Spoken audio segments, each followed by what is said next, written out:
Wow, that's a lot of people. Oh my gosh. Okay. Good morning, everyone. For starters, I would like to ask everyone if they had a good time here for so far. Yes! Okay, great. Let's start. Walking into class when I was younger, it was a very thrilling experience. I got to make new friends and I learned many subjects that could come in handy later on. But as I grew up and got into higher grades, I noticed something that caught the attention of my eye. Everyone, and even the kids, have their own phones. I was the odd one out. I didn't have anything. And every day, I tried to connect with them. But they were just all too busy on their phones, either playing games or just scrolling through TikTok or whatever. So that made me wonder, how can our phone affect our way of learning? Hello everyone, I'm Chhaynguon, and I would like to ask the question.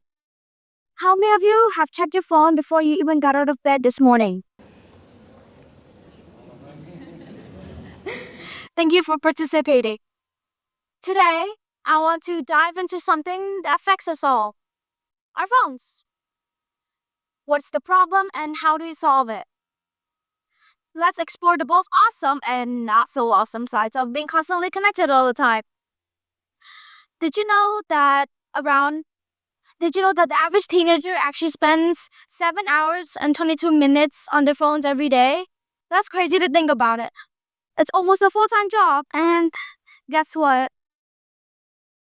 A lot of time is spent on our phones. According to a recent survey, around 50% of teens feel like they're spending too much time with their phones, actually. If we could only count scrolling as exercising, then I'd definitely be in better shape. Um, and let's not forget. But hold on, phones are all bad. They actually come with many cool benefits. For starters, they help us stay in touch with friends and family no matter how far apart we are. Imagine being able to video call your best friend no matter if who lives across the country. It's like having a mini hangout session just right in your pocket. But just make sure you don't accidentally call them while you're still in pajamas, cause trust me, I've done it once and you don't want to see the results. And let's not forget about social media. Platforms such as Instagram, TikTok, and YouTube can be lots of fun. They let us express ourselves, share creativity, and connect with people all around the world. I also learned some cool new dance moves and found some hilarious memes that made me laugh out loud. Speaking of these though, I once said a meme to my grandma thinking she'd get a kick out of it. Instead, I got hit with a, "What is this nonsense?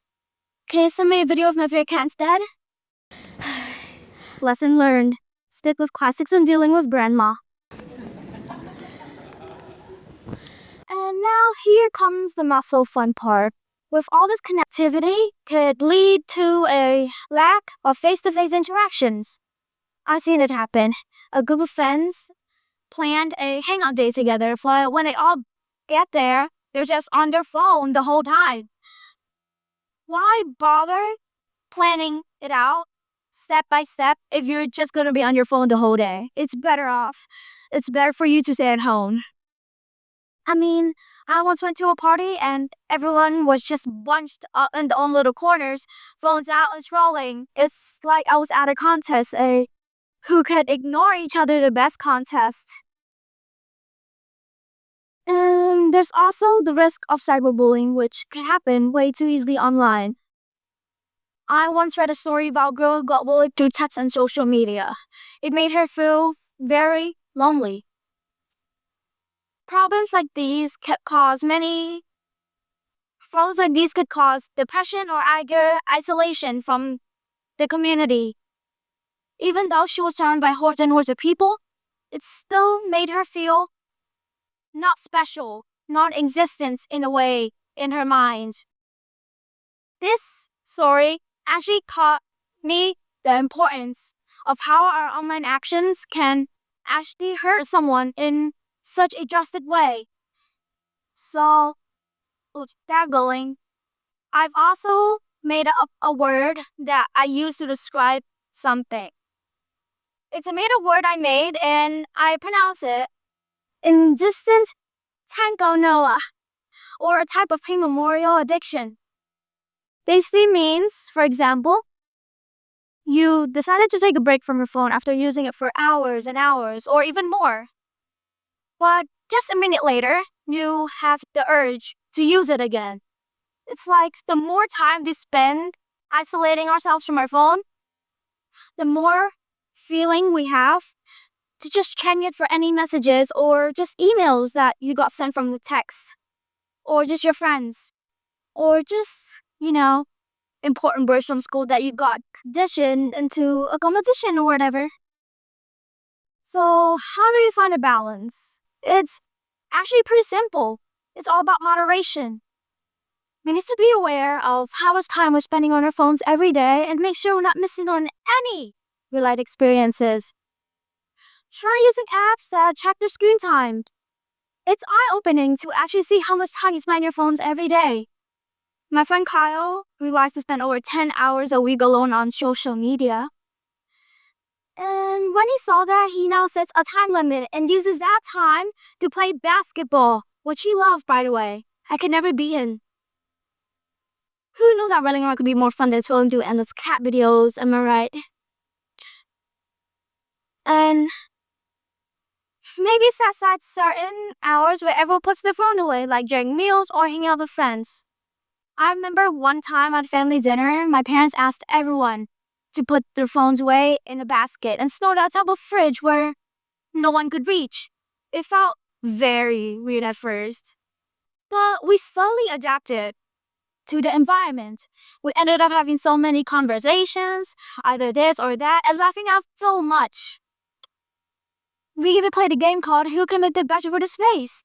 And a little spoiler alert. It was me.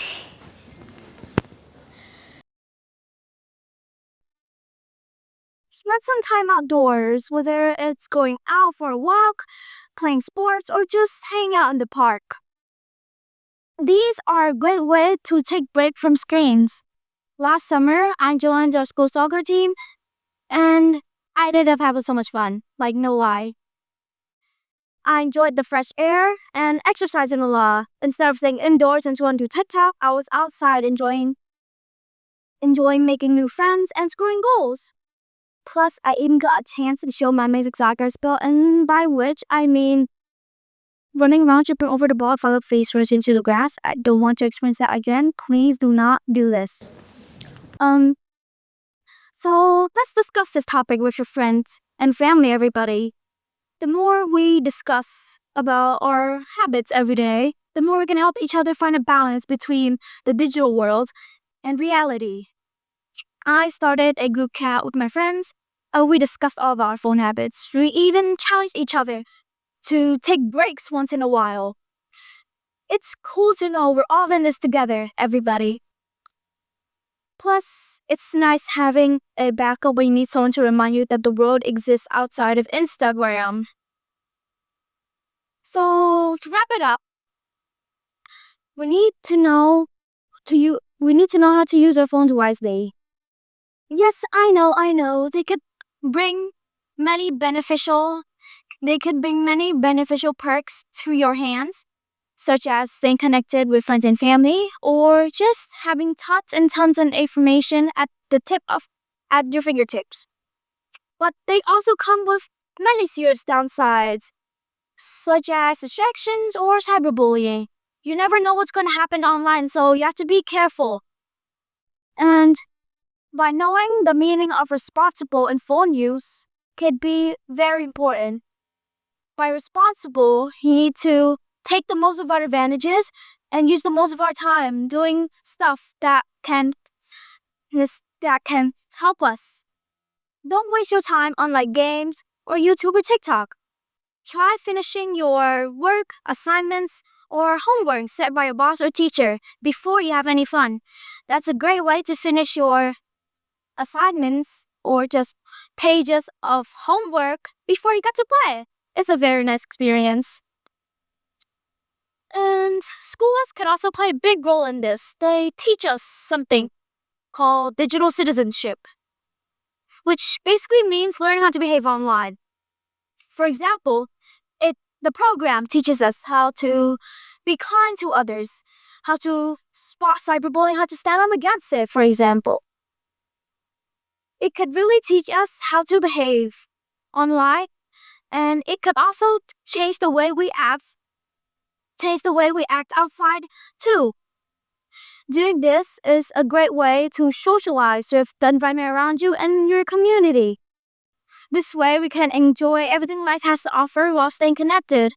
Have you heard that one famous quote saying, when life gives you lemon, you make lemonade? It doesn't mean that you have to make lemonade, okay? It has a very deep meaning to it. Basically, life offers many opportunities, but we mostly don't recognize it. All we have to do is know when it's gonna come and eliminate anything that tries to stop you from achieving your goals. And remember everybody, it's all about balance. We need to know how to use our phones to make our lives better, not worse. And maybe if you use it too much, it can make your life a little better for your entertainment, but it'll make it worse for everything else. Also, another thing is you can share your story online, which can grow the algorithm. When people see your story or hears of your story, they want to learn more about you, want to share their stories with you too, and ask for advice.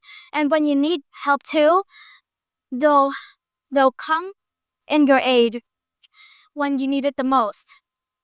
So, to actually wrap it up,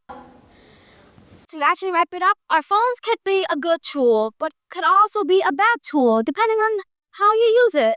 If you use it for your works and assignments, that's good. If you use it for like games or games, TikTok, YouTube, that could be good, but it's also a very bad thing. So if you want to use any technology, balance it by knowing when to use it and knowing when to stop. And I'm very honored to be a part of this. Thank you everyone for taking the time to listen. I'm with Chhaynguon and I'm a level 6 student at AI Language Center. Thank you!